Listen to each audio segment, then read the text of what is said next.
Welcome back, everyone. It is now February 7th of 2020, and ever since the release of Star Wars The Rise of Skywalker, a lot of fans have been very curious about the future of the Star Wars franchise by Disney and Lucasfilm. This is Mike Zero. Make sure to subscribe if you are new to the channel for future Star Wars content.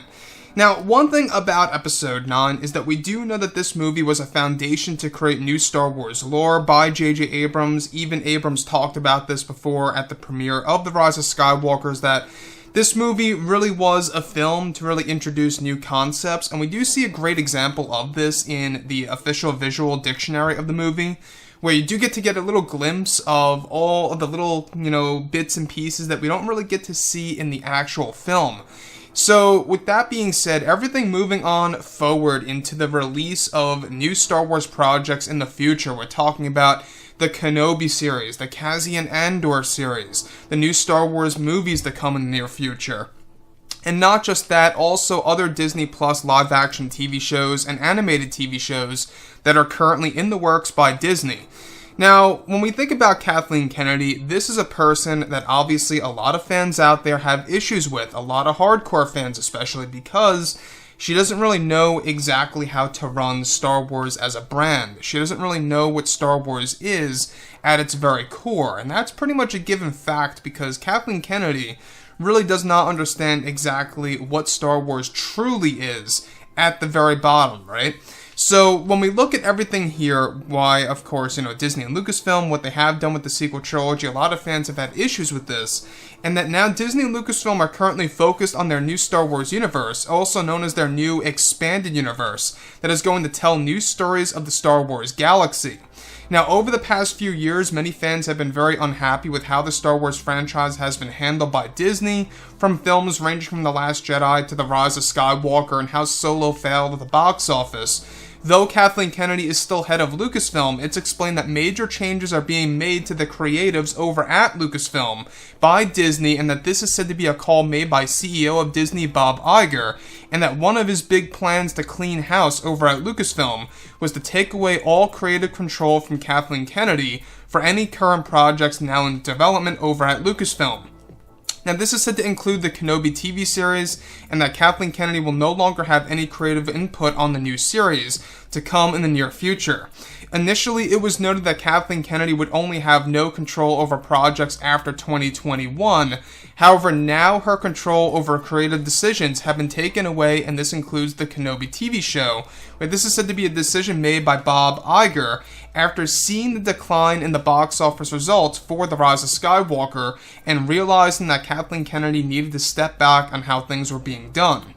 Now, this is said to be Bob Iger's first move to replacing Kathleen Kennedy before he leaves, and that he is currently looking for a replacement for Kathleen Kennedy as we speak. As of now, Kathleen Kennedy will only handle the business end of these new projects, as well as developing the new schedule of the roadmap of Star Wars films and TV shows. However, on a creative level, that is now said to have been taken away from Kathleen as we speak. So, the thing that's really special about this is that this really seems like a light at the end of the tunnel and the very beginning of the end of Kathleen Kennedy.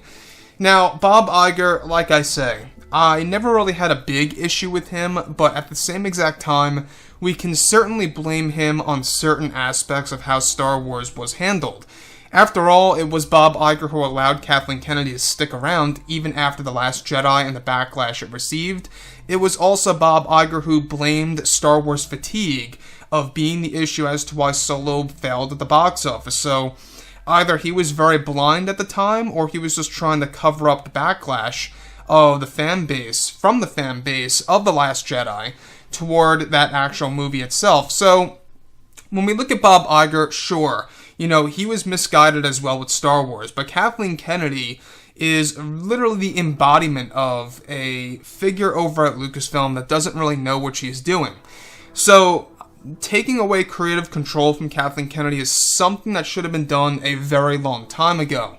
I don't know if you guys knew this, but Kathleen Kennedy did have quite a number of decisions that were made by herself for The Rise of Skywalker, including the massive, reshoots, the massive rewrites to the film, many of the scenes being deleted from the movie. I mean, it really was quite a big change to Star Wars Episode 9. It's one of the main reasons as to why we got so little Palpatine and why we did not get to see the Dark Acolyte by Matt Smith in the movie, all these different things, right?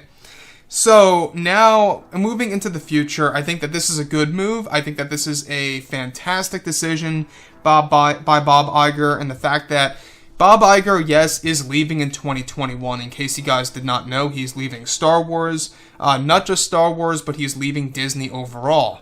And he wants to actually leave, Star Wars in good hands. And that's exactly why currently he wants to fire her. He's looking for a potential replacement for Kathleen Kennedy next year. So, crossing fingers that somebody else better will take over Lucasfilm, and somebody who actually knows Star Wars at its best. But nonetheless, creative control is taken away from Kathleen Kennedy. She's only going to be involved on the business end of things from this point moving forward, and handling the roadmap. So anyways, guys, drop a comment below. Let me know what you think about all of this in the comments. And if you guys did enjoy the content for today, do make sure to drop a thumbs up on this video to support the channel. I thank you all so very much for the kind support, and I'll catch you guys next time.